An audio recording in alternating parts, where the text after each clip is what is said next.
నచ్చిందా సారీ మీకు? చాలా నచ్చిందండి. బాగుంది కదా, నా ఫేవరెట్ కలర్. అవునా? గ్రీన్. ఓకే శ్రీలక్ష్మి గారు, మీకు కూడా అభిరుచి నుంచి ఒక బ్యూటిఫుల్ సారీ అండి. Thank you.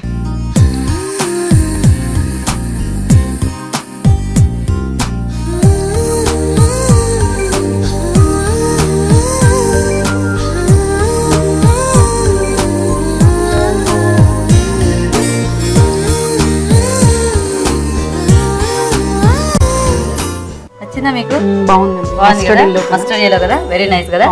Okay thank you so much అండి అందరికీ కూడా చక్కగా మా ప్రోగ్రామ్ లో పార్టిసిపేట్ చేసినందుకు. బాయ్ అండి, బాయ్. చూసారు కదండి వాళ్ళ ఊరించి వంటల్ని. మరి మీరు కూడా ఇలాగే మంచి మంచి ఊరించి వంటలు మాకు చేయాలంటే ఏం చేయాలి? వెంటనే మాకు SMS చేయాలి. మరి SMS చేయాలంటే ABR అని టైప్ చేసి స్పేస్ ఇచ్చి మీ పేరు చిరునామా టైప్ చేసి 562635 కి SMS చేయండి. SMS డీటెయిల్స్ అని నోట్ చేసుకున్నారు కదండి. మరి వెంటనే మాకు SMS చేయండి, మా ప్రోగ్రామ్ లో పార్టిసిపేట్ చేయండి. ఇది విజయవాడలో ఇవాళ మన ఊరించే వంట. రేపటి ఊరించే వంటలో మళ్ళీ కలుద్దాం. బాయ్.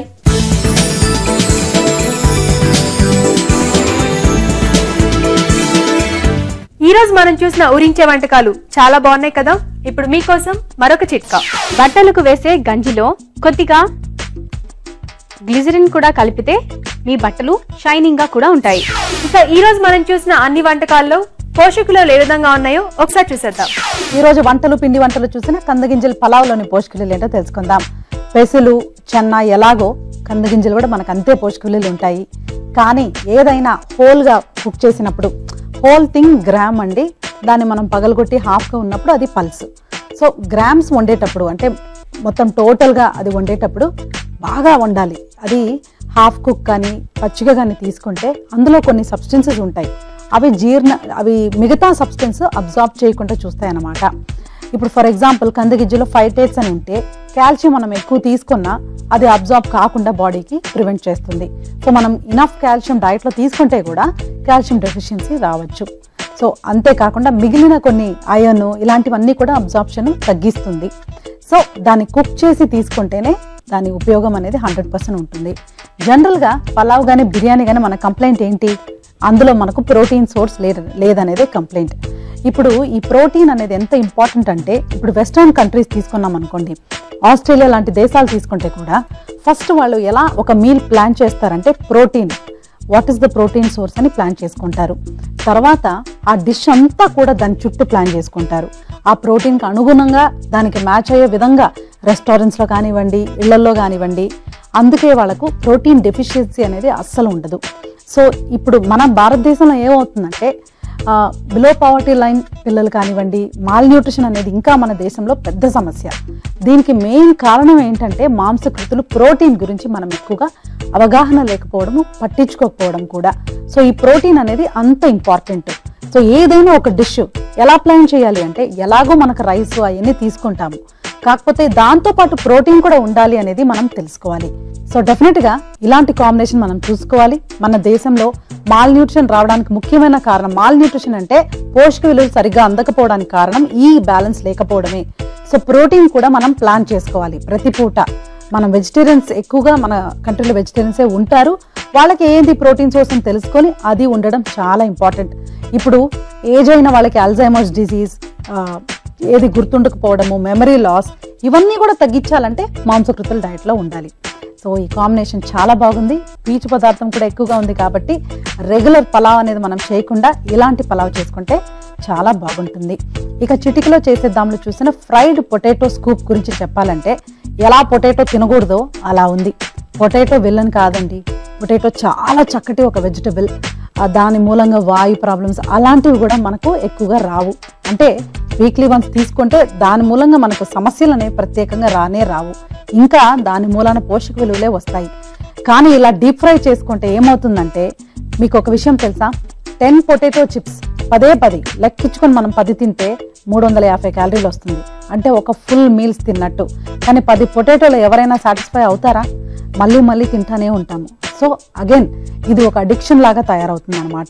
సాధ్యమైనంత వరకు జంక్ ఫుడ్ మనం ఫైట్ చేద్దాము. జంక్ ఫుడ్ అసలు తినకూడదు, అది పిల్లలకు కూడా మనం అలవాటు చేయకూడదు అనే కాన్సెప్ట్ ఫస్ట్ మనలో రావాలి. మనలో వస్తే మనం పిల్లలకి చక్కగా నేర్పించవచ్చు. సో ఇలాంటి రెసిపీస్ డెఫినెట్గా మనం డైలీ యూస్లో అయితే మనం తినకూడదు. పార్టీ టైంలో కూడా నాకు అంత అంతగా అంటే చాలా ఫ్రైడ్గా ఉంది కాబట్టి నాకు అంత ఇష్టం లేదు. కావాలంటే ఎప్పుడైనా ఒకసారి ట్రై చేసుకోవచ్చు వెరైటీ కోసమని.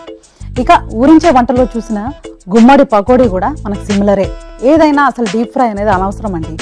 అది డీప్ ఫ్రై అలవాటు చేసుకుంటే రుచి కోసమే, కేవలం మనకు రుచి కొరకు చేసుకున్నప్పుడే అలాంటివి తినాలి అని కూడా అనిపిస్తుంది.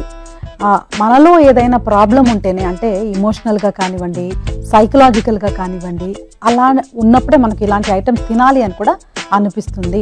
Sound mind body, sound mind leads to a sound body. మనం కరెక్ట్గా ఆలోచిస్తూ ఉంటే మనకి ఇలాంటి ఐటమ్స్ తినాలి అని కూడా మనకు అనిపించదు. ఇప్పుడు గుమ్మడి కొబ్బరి కూర చూసుకోండి, అది కూడా మనకు హై క్యాలరీ, కాకపోతే కొబ్బరి అనేది మంచిదే మనకు. అగైన్ ఇప్పుడు ఇదే కామన్ క్వశ్చన్ ఏంటి, మీరు కొబ్బరి తినమంటున్నారు, పన్నీర్ తినమంటున్నారు, అన్నీ కూడా తినమంటున్నారు, ఎలా అంటే మళ్ళీ మీరు ఆ బేసిక్ ప్రిన్సిపల్స్ ఆలోచించుకోండి. 60% carbohydrates, 30% protein, 30 to 40, 10% fat. So మన రోజువారీ అంటే రోజంతా తీసుకునే ఫ్యాట్ ఆ 10%లో రావాలి. అది మనం కొబ్బరి రూపంలో తీసుకుంటున్నామా, డ్రై ఫ్రూట్స్ రూపంలో తీసుకుంటున్నామా, లేకపోతే ఇంకా మనం కుక్ చేసే ఆయిల్ రూపంలో తీసుకుంటున్నామా, అన్నీ కూడా ఆ 10-15%లోనే రావాలి. 10-15% అంటే సుమారుగా 20 గ్రాములు, minimum 20 grams of oil per day ఉంటే చాలు. అందులో కావాలంటే మనం ఇవన్నీ కూడా డివైడ్ చేసుకొని వాడుకోవచ్చు. సో ఈ గుమ్మడి పకోడీ కంటే, ఫ్రైడ్ పొటాటో స్కూప్ కంటే ఈ గుమ్మడి కొబ్బరి కూర అనేది చాలా బాగుందండి. దానికంటే కూడా బెస్ట్గా మన కందగింజల పలావ్ అనేది సూపర్. సో ఇలా ఉండాలి అన్నమాట వెరైటీ కూడా. ఎప్పుడు కూడా మనం న్యూట్రిషన్ కానివ్వండి అందులో వెరైటీ వెతుక్కోవాల్సిన అవసరం లేదు లైఫ్లో. ఎప్పుడు మన ట్రెడిషనల్ వంటకాలకు ప్రిఫరెన్స్ ఇస్తూ, కావాలంటే వెజిటబుల్స్ వేరే దేశాల్లో మంచివి, ఫర్ ఎగ్జాంపుల్ ఇప్పుడు క్యాప్సికమ్ అనుకోండి, ఎల్లో క్యాప్సికమ్, గ్రీన్ క్యాప్సికమ్ అలాంటివి ట్రై చేయడము, లేకపోతే మంచి మంచి ఫ్రూట్స్ ఎప్పుడైనా మనకు అందుబాటులో ఉంటే కనుక అలాంటివి ట్రై చేసుకుంటే బాగుంటుంది. ఈ డీప్ ఫ్రైడ్ ఐటమ్స్ అలాంటివి మనం ఎంత తగ్గిస్తే అంత మంచిది. అది ఆరోగ్యానికి చాలా హానికరము. అది కూడా ఆయిల్ అంత టెంపరేచర్ హీట్ చేయడం మూలాన మనకు టాక్సిన్స్ వస్తూ ఉంటుంది. వాటిని ఎలిమినేట్ చేయలేక బాడీ కూడా చాలా బాధపడుతుంది. సో నా ఫేవరెట్ రెసిపీ ఇవాళ, అంటే నేను కూడా నోట్ చేసుకొని ట్రై చేయాలి అనుకునే రెసిపీ కందగింజల పలావ్. చాలా బాగుందండి, నోట్ చేసుకొని ట్రై చేసుకోండి. ఇప్పుడు మీకోసం మరొక చిట్కా, ఎంటీఆర్ మసాలా వారి చిట్కా. ఉల్లిపాయలు తరిగేటప్పుడు కళ్ళు బాగా మండుతూ ఉంటాయి. అలా మండకుండా ఉండాలి అంటే ఉల్లిపాయల్ని పాలిథిన్ కవర్లో వేసి ఒక అరగంట రెఫ్రిజిరేట్ చేయండి. ఆ తర్వాత తరిగితే కళ్ళు మండకుండా ఉంటాయి. రాజు గారు, ఈ రోజు మీరు మాకు తయారు చేసి చూపించిన 2 వంటకాలు కూడా చాలా బాగున్నాయండి. సో 2 డిఫరెంట్ వెరైటీస్ మాకు నేర్పించారు. ఓకే అండి, థ్యాంక్ యూ. ఈ వంటకాలు మీకు బాగా నచ్చాయి కదా, అయితే ట్రై చేసి చూడండి. అలాగే మీరు ఇష్టపడే వంటకాలతో పాటుగా మీ సలహాలు సూచనల్ని కూడా మా అడ్రస్ కి రాసి పంపించండి.